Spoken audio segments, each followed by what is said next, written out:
En el Islam hay dos conceptos que parecen contradictorios a primera vista. El primero es que todos los musulmanes estamos llamados a prohibir el mal y a llamar a la gente al bien, o a llamar a la gente al bien y prohibir el mal. Por otro lado, también tenemos otro concepto, y es que una de las características del creyente es aquel que no se intromete en lo que no le concierne. Entonces, muchas veces podemos pensar que hay una contradicción entre estos dos preceptos. ¿Cómo voy a llamar a la gente al bien y a prohibir el mal si al mismo tiempo no puedo intrometerme en lo que no me concierne? Lo primero es que tenemos que entender qué significa llamar al bien y prohibir el mal. Llamar al bien, la palabra que se utiliza y que se traduce como bien es al ma'ruf. Ma'ruf viene de la raíz árabe, que es conocer o reconocer.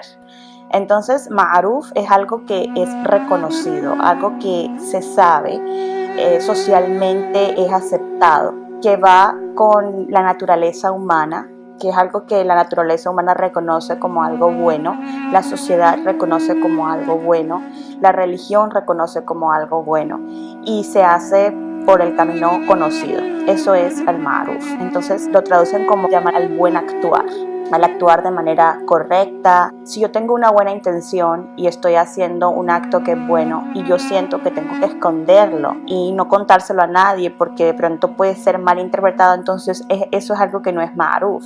Y muchas veces cuando estamos haciendo actos que no son 100% buenos, nos excusamos diciendo, no, es que no le puedo contar a nadie porque la gente no lo entendería. Eso es algo que no es ma'ruf. Eso es lo contrario, es algo que es munkar. ¿Qué es munkar? Munkar es algo todo lo contrario, algo que no es reconocido, algo que no está bien visto, algo que va en contra de los principios del din, ¿no? Entonces, la primera persona a la que yo tengo que ordenarle lo que es ma'ruf y prohibirle lo que es munkar es a mí mismo, en mi actuar. Si yo desarrollo cierto tipo de relaciones con otras personas, si yo hago cierto tipo de acciones y siento que las tengo que esconder de la gente porque de una u otra manera las personas lo van a ver mal y yo creo que está bien, en el fondo me estoy engañando a mí mismo, porque yo sé que eso es algo que no está bien visto, ya sea por la sociedad, por los allegados, por la religión, etc. Entonces, los actos, cuando son ma'ruf, no hay miedo de que nadie los descubra. No hay miedo de que nadie se entere de que yo estoy haciendo estas acciones. Eso es algo que es ma'ruf. Entonces, la primera persona a la que yo tengo que llamar a lo que es ma'ruf y ordenarle lo que es ma'ruf es a mí mismo. Y a la primera persona a la que le tengo que prohibir aquellas acciones que son munkar, que son desagradables, que no están bien vistas, que son dudosas, es a mí mismo. Es decir, la primera persona a la que le tengo que enseñar a vivir de manera transparente es a mí. De tal forma que si alguien abre el libro de mi vida y lo lee, a mí no me daría vergüenza. ¿Sí? Y eso es un camino, porque todos los días nos enfrentamos a situaciones y tenemos dos opciones o tres o cuatro, y tenemos siempre que estar despiertos para poder escoger aquello que es correcto, porque muchas veces estamos tentados a irnos por aquello que es dudoso, pero lo justificamos, decimos que no está tan mal, que es algo bueno, que de pronto la gente no lo comprendería, pero que no es algo negativo, etcétera, etcétera. Cuando tenemos esa actitud, es que estamos tratando de justificarnos a nosotros mismos para poder tomar esa acción que no es correcta. Entonces es un camino de vida.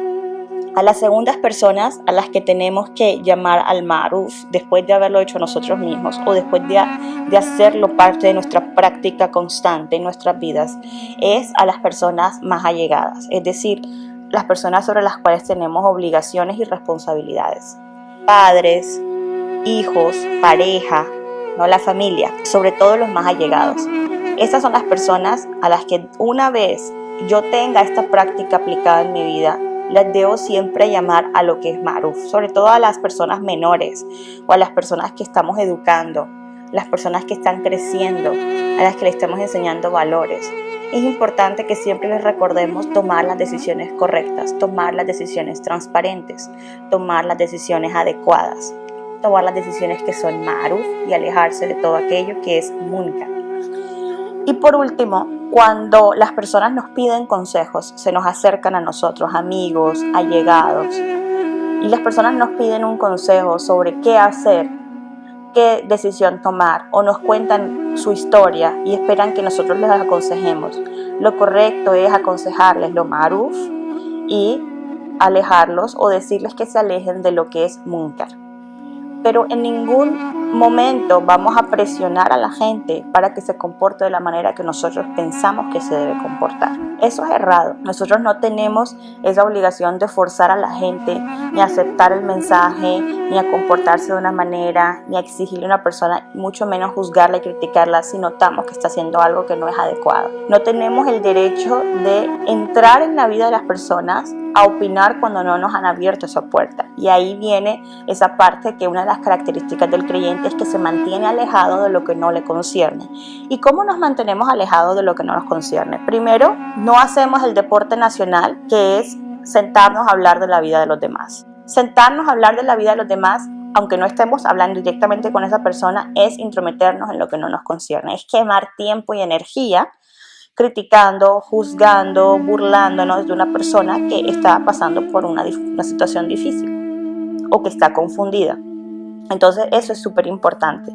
Obviamente esto excluye las veces que utilizamos los ejemplos de las personas sin utilizar sus nombres, sin utilizar su identidad y sin apuntar a quiénes son para dar un ejemplo de una situación. Eso es algo completamente diferente. Sino es literalmente sentarnos a hablar de los demás, a criticar a los demás, a juzgar a los demás. Eso es intrometernos en lo que no nos concierne.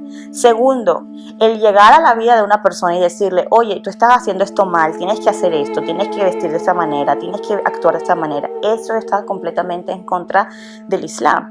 Eso va en contra de las características de un creyente. ¿Por qué? Porque nosotros no tenemos el derecho de entrar a la vida de otra persona que no nos ha llamado, que no nos ha pedido nuestro consejo, a decirle cómo tiene que actuar. Eso es algo equivocado y por eso causa tanta molestia. ¿Sí? A nosotros los seres humanos nos molesta cuando alguien entra en nuestras vidas y nos quiere decir cómo debemos actuar. Eso es algo que es desagradable.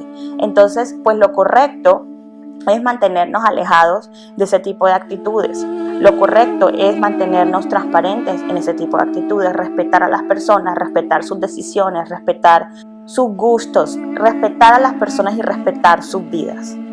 Solamente hablar si esa persona nos pide un consejo y hablar desde la objetividad, hablar desde la misericordia, hablar desde el ser, hablar desde el cariño al otro como ser humano, como hermano en humanidad, no desde el juicio, no desde la crítica y no desde una actitud narcisista en la que nos sentimos mejores que el otro. Porque cuando nuestro discurso hacia el otro está teñido con una actitud narcisista, con un aire de superioridad, pierde toda esencia, pierde toda efectividad en el mensaje y pierde toda objetividad. Si yo veo que una persona se está equivocando, debo recordar todas las veces que yo misma me he equivocado. Si yo veo que una persona está actuando de una manera equivocada, debo recordarme a mí misma que esa persona me está mostrando mi espejo de todas las veces y todos los momentos en los que yo he actuado de manera equivocada. Entonces, cuando yo veo en el otro, me veo a mí mismo, se desarrolla una relación de misericordia, de amor, de respeto hacia el otro. Entonces, aunque una persona me invite a su vida a dar un consejo, tiene que ser un consejo lleno de humildad, tiene que ser un consejo lleno de objetividad, tiene que ser un consejo libre de narcisismo, tiene que ser un consejo libre de egoísmo, tiene que ser un consejo libre de manipulación. Porque muchas veces personas allegadas nos piden un consejo y lo que hacemos es manipularlas para que hagan lo que nosotros queremos que hagan. Ya toda esa, cuando en mi relación con el otro hay una intención de manipulación, hay una intención de control, hay una intención de juicio, hay una intención de crítica, hay una intención de sentirme superior al otro, todos esos actos, toda esa relación en sí es una relación subjetiva, es una relación, me estoy relacionando desde mi ego y ese mensaje que estoy transmitiendo no tiene efectividad porque no es real. Entonces, acerquémonos a nosotros mismos primero, seamos conscientes de nuestros errores, seamos conscientes de nuestras malas actitudes, seamos conscientes de nuestros defectos, ordenémonos a nosotros mismos lo que es Maruf y alejarnos de lo que es Munkar, y no nos entrometamos en lo que no nos concierne. Y cuando alguien nos invita a su vida, entonces hablemos con objetividad, con amor, con respeto y con misericordia.